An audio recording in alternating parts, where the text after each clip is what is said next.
Okay, sir, I'll be starting. Yes. Good afternoon, everyone. I welcome you all to today's session on online scams and crimes organized by IQAC in association with Women Development Cell. Today, we have with us our session orator, Mr. Ravindra Bhide. Yes.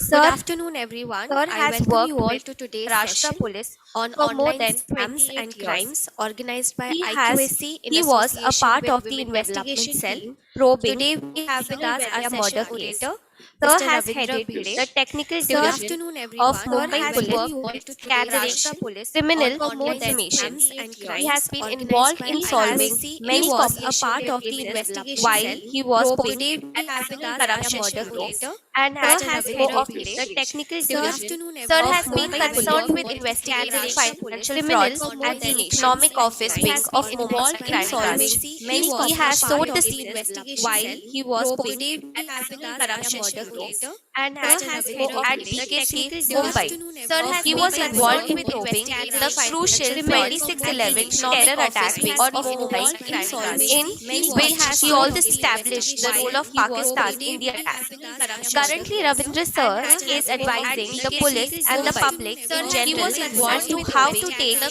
preventive financial measures 2011 to terror avoid being attack a of victim of Mumbai type crime fraud, branch, in which which has he sought also the an investigation of the role such of frauds. Also, Pakistan in he the is attack. working as a Currently, legal Ravindra advisor sir in is some advising company the police after and the retiring public from the in police general department. as to how to Sir, take it's an honor to preventive have you with measures us to today, avoid and being when a we victim of welcome you for the type session, fraud, in which which has he sought an investigation of the role such of frauds. Pakistan. Also,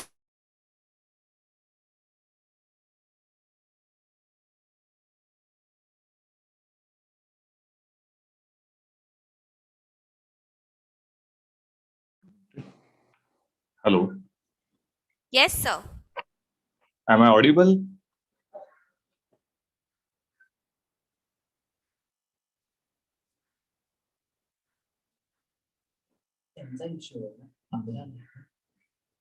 Sir, you're visible and you're audible.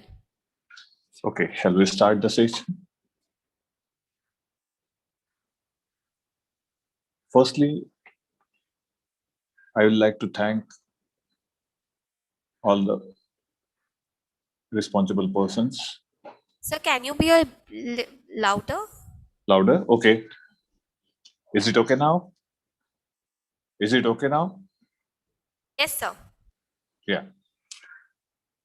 So we'll start with the cybercrime and online frauds. Today, our as the topic is there. Now, first we'll say what is the cybercrime.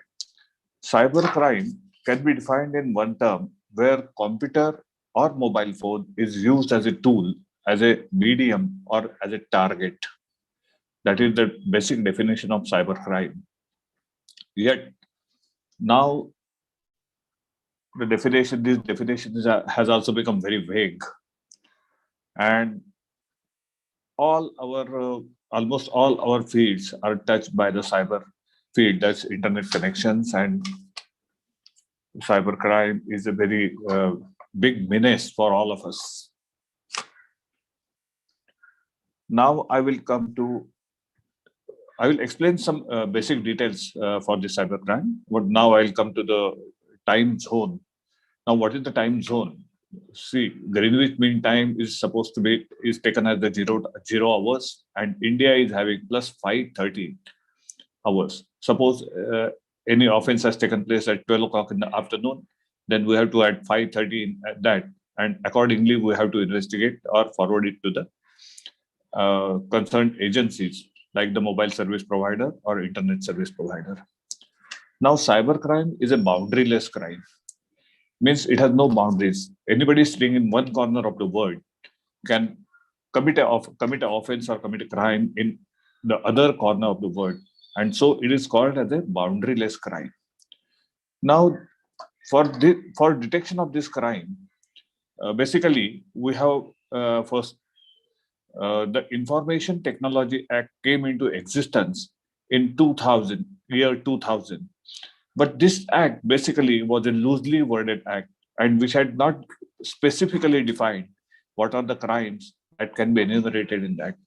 So this act Information Technology Act was amended in 2009, and the necessary changes and necessary specifications were given as to how we can who will investigate these things, what are the offenses, and what is the punishment for that. Based on this act, now that the police and all other investigating agencies are investigating those cases, filing the charge sheets in the courts, uh, I started the cyber police station in the year 2009 at BKC, and that was the first cyber police station in Maharashtra. Basically, we had no formal education for cyber forensics, so we had to struggle a lot and get all the information, and then we started investigation of those cases. Now, who can investigate those cases? Basically, the Act has specifically given that that police officer, not below the rank of inspector, can investigate those cases. Not the PSIs or Havaldars or anybody; they cannot investigate those cases. And secondly, the major thing uh, which gives us some more information about this is the adjudicator appointed through this act. Now, who is this adjudicator? The Secretary of Information Technology of that particular state acts as the adjudicator, and he is given the enough authority to try all those cases in a civil manner. And he can order, in case of loss of money, he can order the banks or other institutes to give back credit to the loser party or to the victim. And this adjudicator is the person. His office is in the Mantralaya on the 7th floor. Now, I will come to the offenses. Now, where these offenses are enumerated in the Act. Section 43 of this Act gives us what are the offenses. Now, what are the offenses? I will just, in a brief, I will tell you what are the offenses that are enumerated.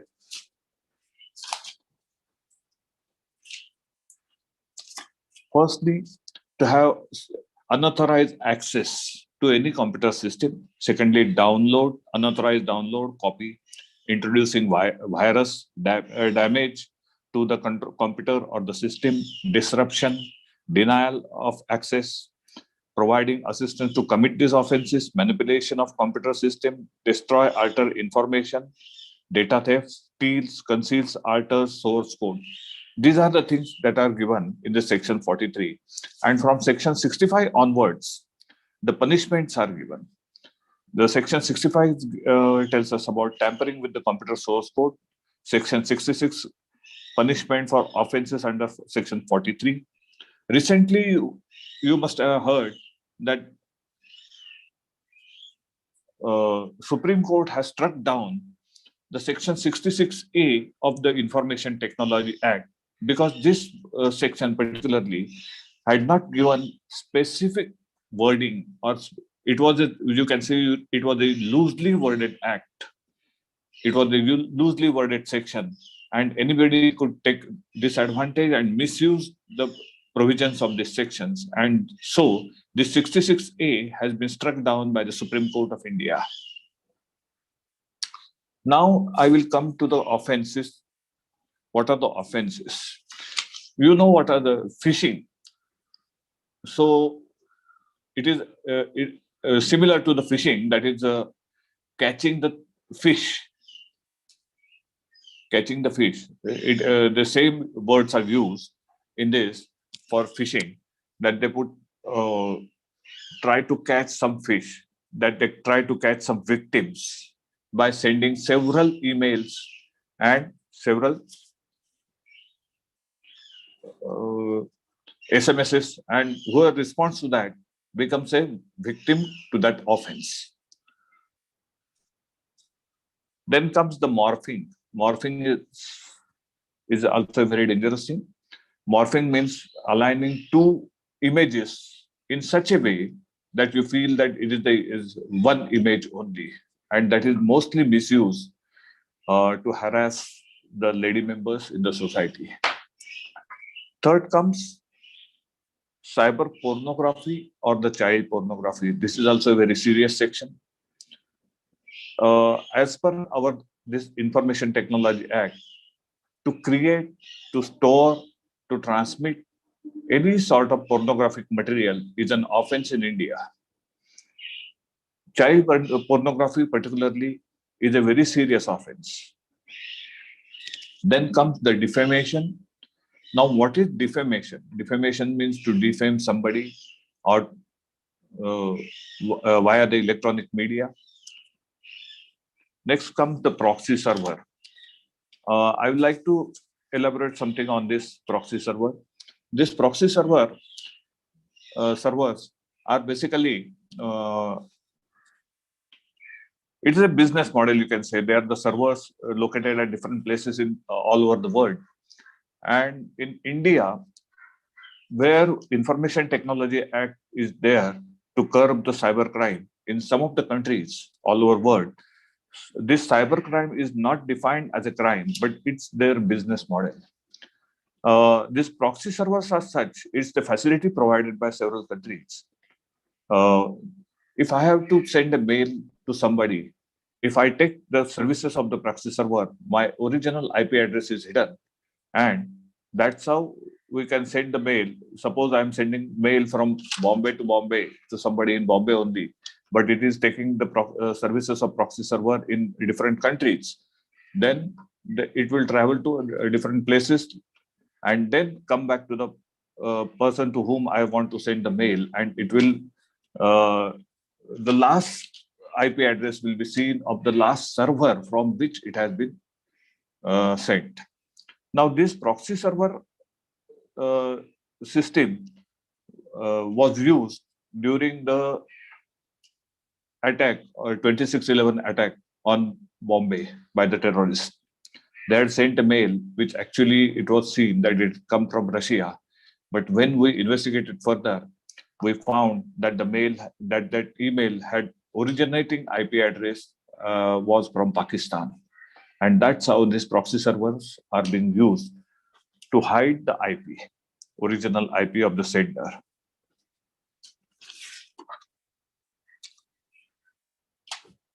Now you also know the credit and debit card frauds, ATM card skimming. Certain attachments are put on the ATM where we insert the cards, and that skims out all our information. And a microscopic camera attached to the ceiling can see the password. Now, one more safety measure has been taken that will get the OTP, and that is only valid for 10 seconds. This is a good initiative which is started a few months back. If we have to do some transaction at the ATM center, SIM card cloning. SIM card cloning is also an offense. SIM card or credit card, debit card, when we give it in the hotel or somewhere, previously they used to take our SIM credit debit card and uh, swipe it through their machine. We are not able to understand whether he was swiping it through the POS or he was swiping it through the cloning machine that clones all our data stored on the magnetic strip of this card. And that's how they can prepare a different, if we write that data on a magnetic tape, and that magnetic tape is even attached to some visiting card, that card becomes a debit card or a credit card. Now, another form of this frauds is online job frauds. We all know that there are several portals which provide job opportunities, and many of us get emails or SMSs to say that these job openings are there, and accordingly, the victim goes on paying money in those accounts, and he is duped or he is deceived, cheated for that money. He never get back any anything from the fraudsters. These online job frauds are basically a few years back. It was a bigger problem for the investigating agencies because You may have the question in mind that if the bank account details are given, why not catch the thief or why not catch the culprit?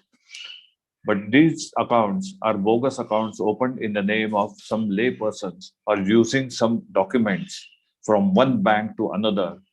And that's how they open the bogus accounts and finally use those accounts. Or sometimes some dormant accounts are also being used, bank accounts are also being used to commit those frauds. Uh, Now that online purchasing frauds, now the younger generation or many of us are doing the purchasing online. We don't go to the market. We don't we don't go to the market or purchase the things by paying money. So we order these things. Now many a times it so happens that we visit certain platforms and uh, we place the orders for purchasing. We pay the money as well, but we never get back the desired things. These online purchasing frauds are also on a rise on a larger scale. Similarly, online selling frauds are there, particularly when we have to sell something, we are supposed to receive the money by selling it. But instead of that, the fraudster tells us that you transfer 10 rupees or share the OTP, and then we'll transfer the money into your account. On the contrary, when we share or we send some 10 rupees or 100 rupees to that person, he gets all our details and all of the money from our accounts is siphoned off. Now I'll talk about the screen sharing apps. There are many screen sharing apps that are used by the fraudsters to get hold of your screen. Now these screen sharing apps, if we click on certain unwanted sites, then these apps are installed in our mobile phones or in our system. And accordingly, the fraudster gets the control of your screen. He can practically see whatever is going on your screen, and he can use those things like user IDs or passwords or everything from your screen, and he can use it to siphon off money from your account.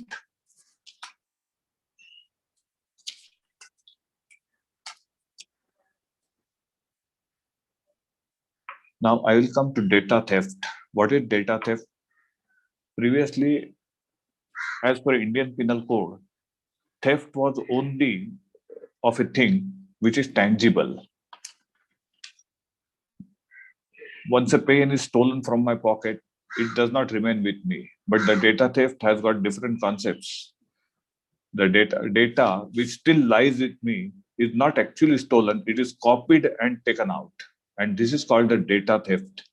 And data theft is now causing serious harm for the corporate sector.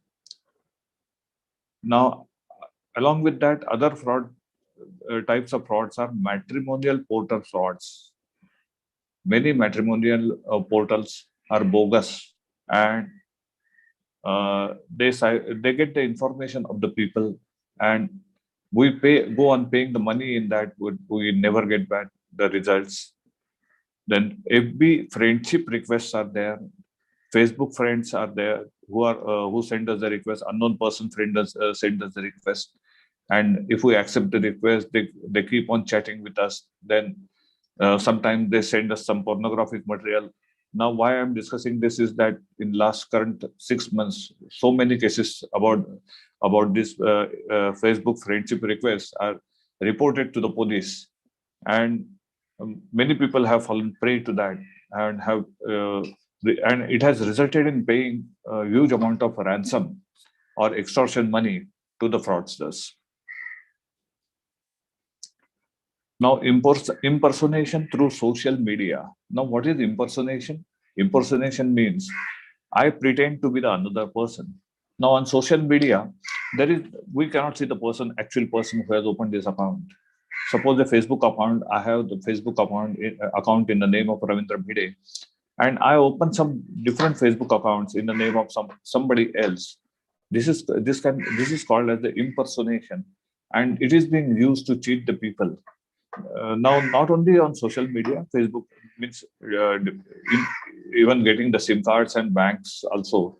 Impersonation is being done on a lot of in a large scale. Our information, which we have already shared with the banks or while getting the SIM cards, are being traded. Those papers are traded, and maybe in our name or in my name or in your name, there are several SIM cards or several bank accounts are live. It is the possibility. I'm not saying because I have investigated a few cases, so there is possibility that there are in our name some SIM cards or bank accounts or anything else, and that's how our name is being used. And actually, in case where the police investigate those cases, the real culprits are not found. They read to the person in whose name those SIM cards or the bank accounts stand, and he has to explain why, what happened, why he had opened the bank account. Actually, he had not opened the bank account. Somebody else has opened this bank account in his name using his uh, certified copies or using his document copies. Now, compromising credentials on result through search engines. Now, there are search engines where we can see so many things. Many times, some bogus things are posted on that, and we fall prey, particularly uh, about some politicians or about some great personalities of our in our history. Some material is posted, and people get swayed, and some criminal disturbances or law and order problems are started creating because of those platforms.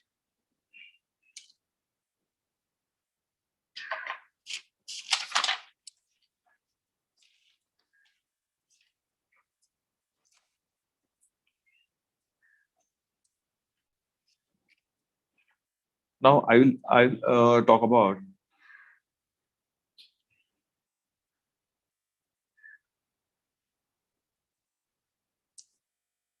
the precautions to be taken.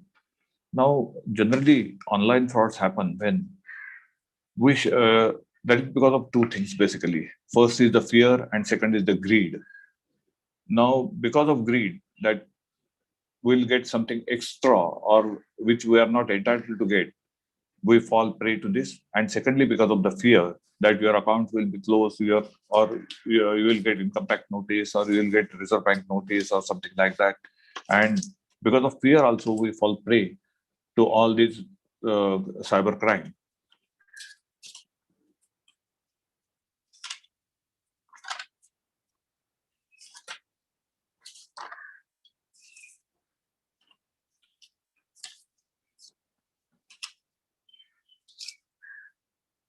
We had invested. I'll share with you one of the cases that we had investigated. That was the case of Kingfisher. There was dual cancellation of tickets. One was done physically and by a person going there on the window, and the other was done online. And since they had kept, the government had kept a 2 minute window while the processing those things online, so we could. So they used to get different type of, can see.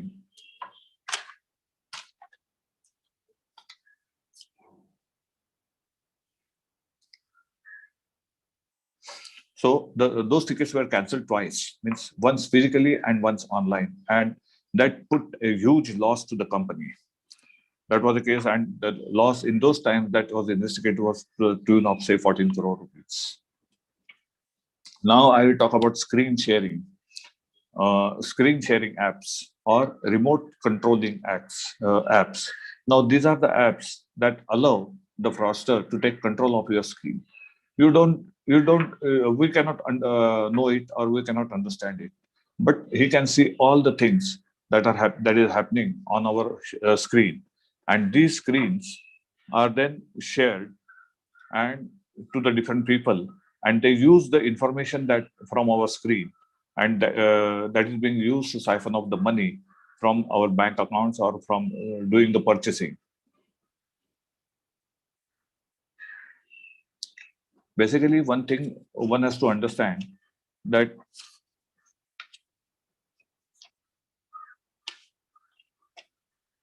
uh, any government office or any bank does not ask you any information online. We get some call from the bank or some SMS from the bank, and uh, without understanding it properly, we share our information, which is a very wrong thing, and that causes a lot of harm. Secondly, nowadays, uh,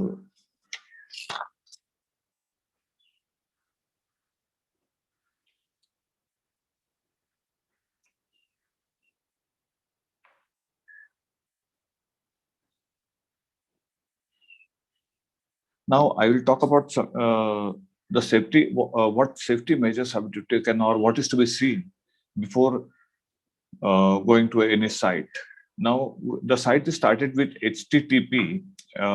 If the HTTP is only there, it is an unsecure site. If it is HTTPS and it is having the sign of a padlock, then it is a secure site, and we should means one should conduct all the transactions on the secure site only.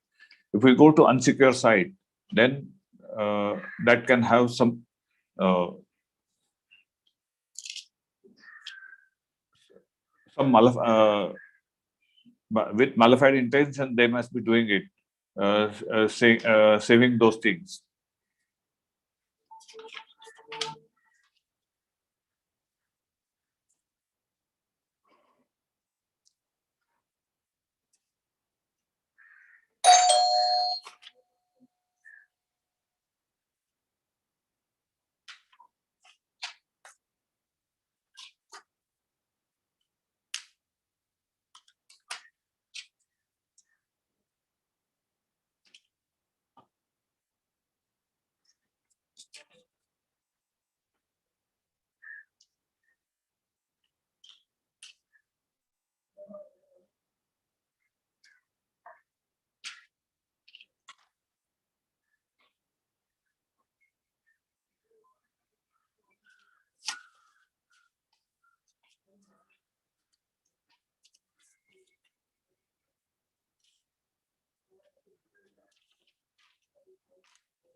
Online lottery frauds are there. I will talk about lottery frauds as well. That many times we get the SMS or emails or calls that we have been selected to get the lotteries, and if we respond to that, we go on paying some money for getting those lotteries. They even send us our income tax certificates or clearance from Reserve Bank of India, which is not a true thing because the Reserve Bank of India does not give any clearance to any lotteries or as such. But people are duped because they don't understand that these lottery tickets, we have not purchased any lottery ticket, and yet we have been selected to get the lottery money, and the people go on depositing money in that for on different counts and get duped by that.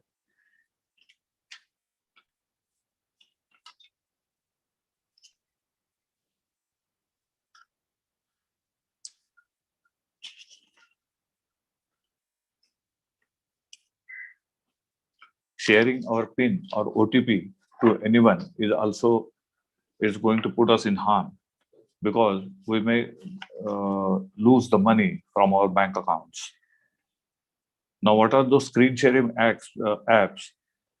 The TeamViewer, AnyDesk, Screen Share, Quick Support, etc. are the official websites, the screen sharing apps, but they are used mostly to fix up the matters, to fix up some problems.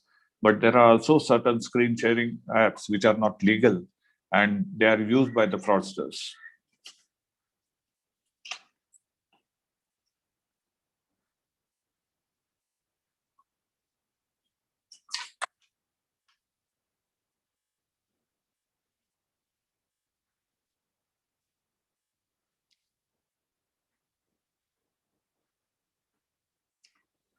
One has to avoid taking helpline numbers from the social media. If we have to approach some bank or some financial institution, you should not take it from the social media because many times they are the bogus things given, and one may fall prey to it, to those things.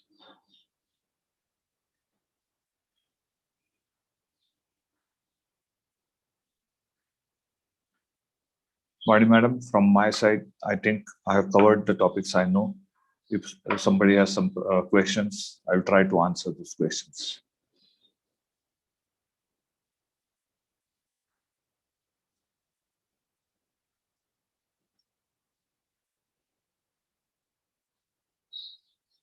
Thank you so much, sir. Students, if you have any questions related to online scams and how to be aware about online scams and crimes, you may ask, sir. You may put your doubts in the chat box. Till then, can everybody switch on their videos for 1 minute? Let's take a picture with sir.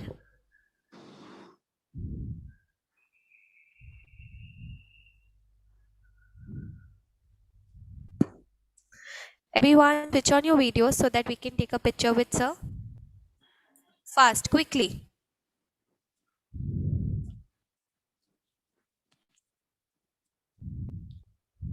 Sir, clearly.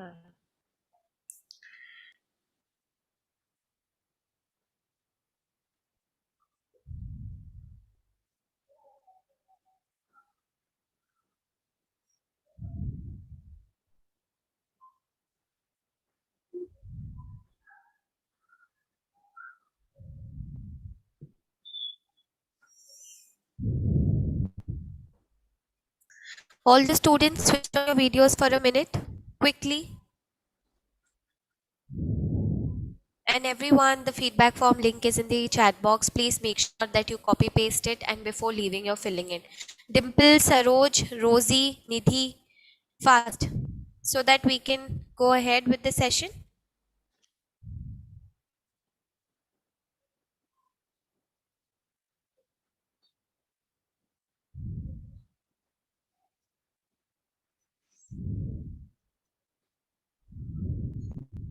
Okay, thank you everyone. Moving on, I would request Asha ma'am to take the session ahead. Okay. Thank you, Ranipriya ma'am.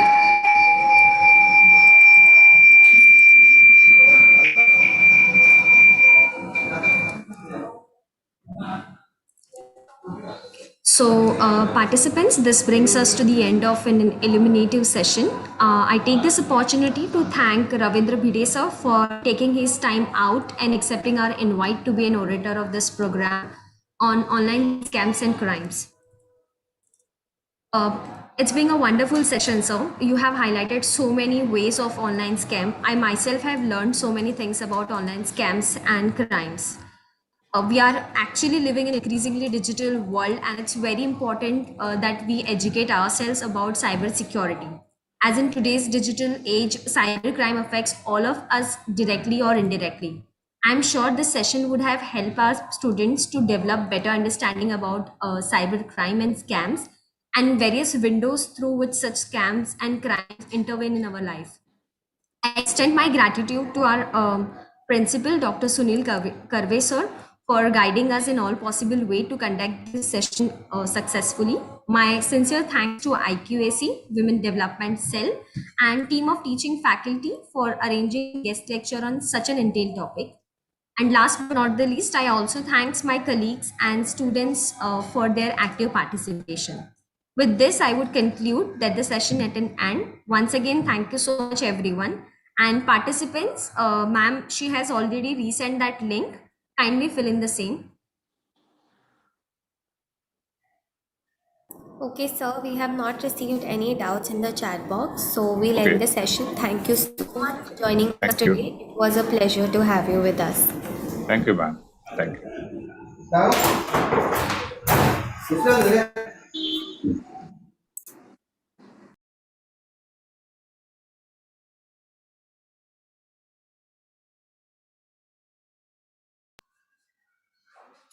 Students, please fill in the feedback form right away.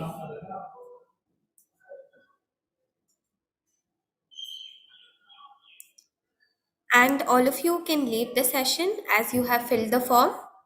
जैसे जैसे feedback form fill हो जाए, please leave the session. I'm sending it.